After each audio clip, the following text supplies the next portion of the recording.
All right, we'll take a look at the faceplates here. And if you look at the selector switch, the choke is built into the Predator. When you put it in that start position, the choke is on versus a manual like the Champion. And then we have our indicator lights there, which is on both of them, showing low oil or overload. And then you'll have your economy switch, which most everybody's going to run it there to save as much fuel as possible. Parallel outlets, that way you can run 2 generators at once to double the output. And then, of course, your regular 120 volt outlets, which the Champion shows 14.2 amps versus 13.3 on the Predator. So we do have a little bit more amperage there. And then, of course, a 12 volt outlet, which I like more. It's a lot more universal versus that guy over there. I don't see anybody ever use that, so kind of pointless to me.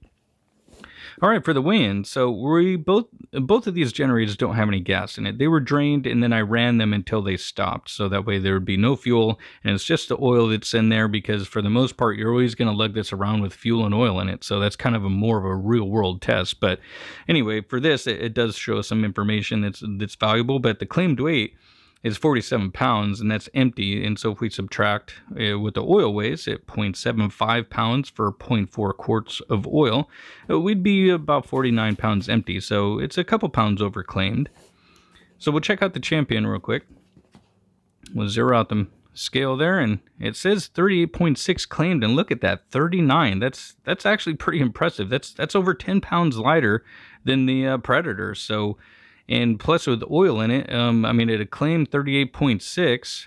If we were to take the oil out, we actually might be under the claimed weight. So that's actually pretty impressive. I'm pretty surprised. So, and it is noticeable when you're picking these things up. I noticed right away the Champion was lighter. So, all right, well, we'll get some fuel in these guys, and then we're going to go over the size comparisons here in just a second, and also kind of show you what it's like to move this thing around in and out of a spot in my trailer. So if you take a look at the Champion, it actually sits just a little bit lower. It is about a quarter inch or so shorter than the Predator, and just a teeny bit skinnier. It's not quite as wide, but if you look at the length, this is where the Predator is actually quite a bit longer. You can kind of see here on the comparison that you see how it sticks out there out the back, so quite a bit longer.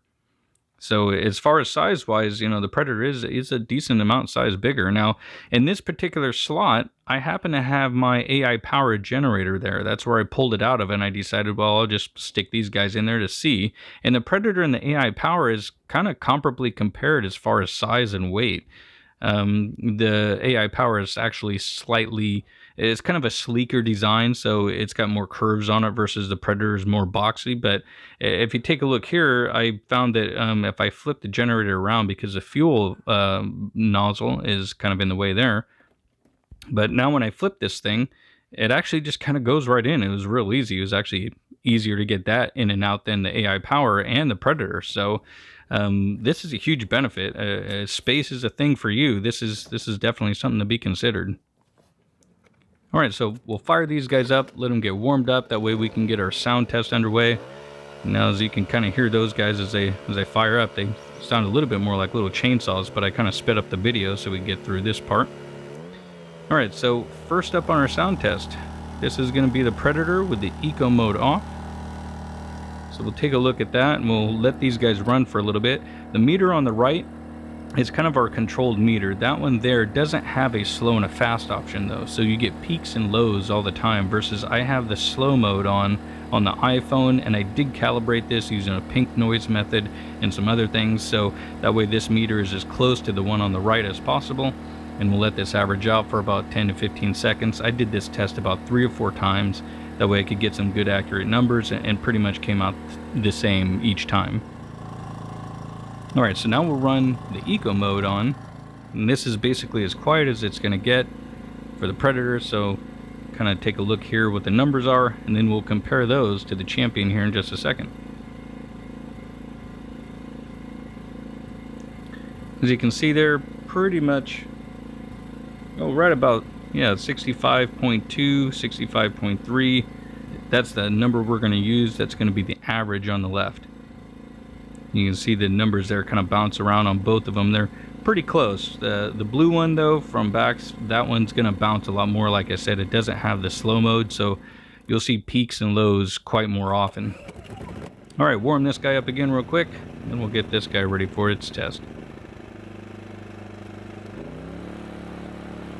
All right, eco mode off.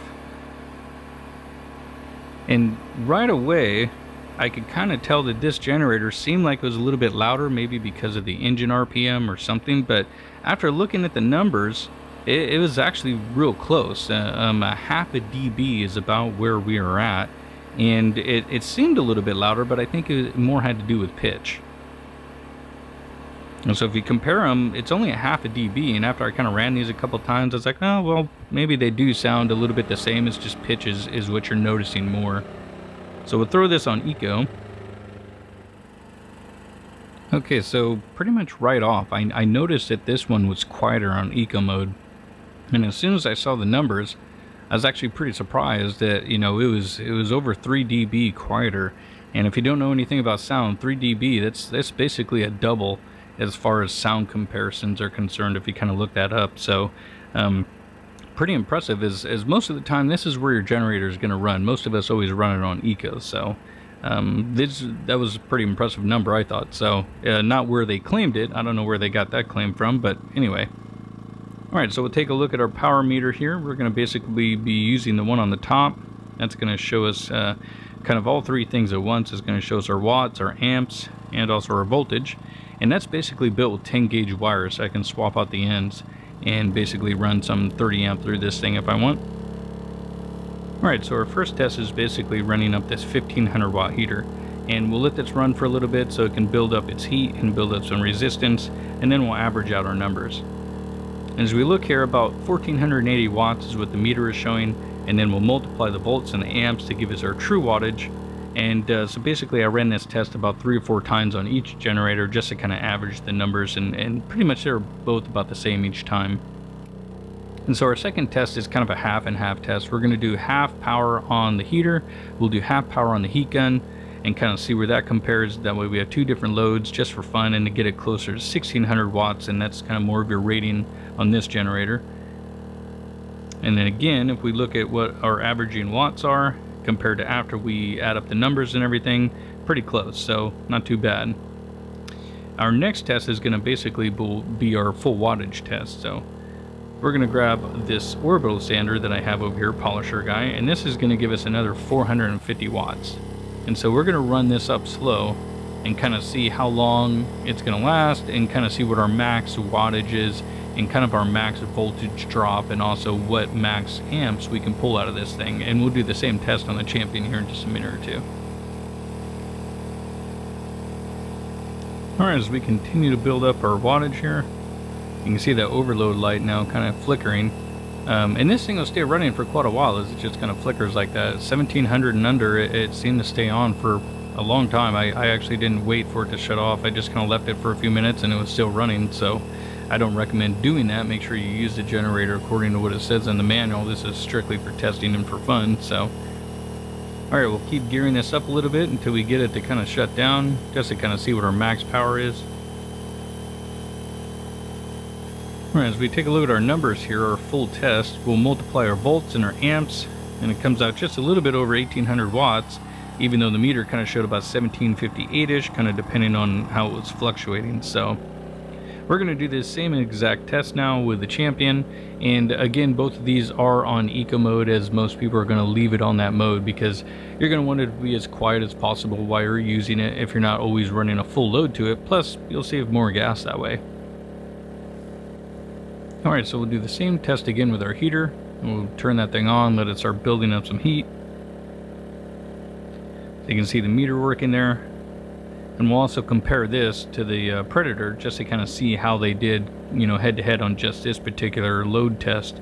As you can see that, you know, obviously with a little room for error, that this test was pretty much equal, just a couple amount of watts like that. You know, that's where that room for error kind of comes in. So pretty much an equal test there. Now we'll do the half and half test where we're going to use the heat gun, and then we'll use the heater again, kind of get up to that 1600 watts. We'll kind of see where the numbers come out and kind of compare the two again on this test.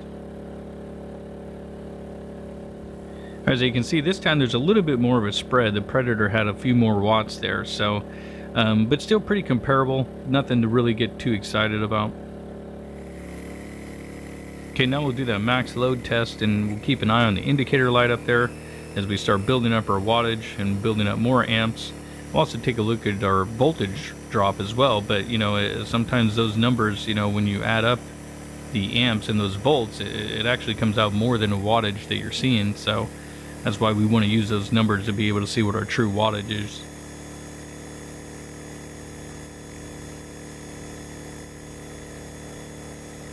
Alright, as we keep kind of gearing that up a little bit, the light just kind of stays steady for the Champion. It doesn't actually drop down or start flashing as kind of the Predator does. And we'll keep building that up, going a little bit higher than the Predator already. And you can see the amperage there too.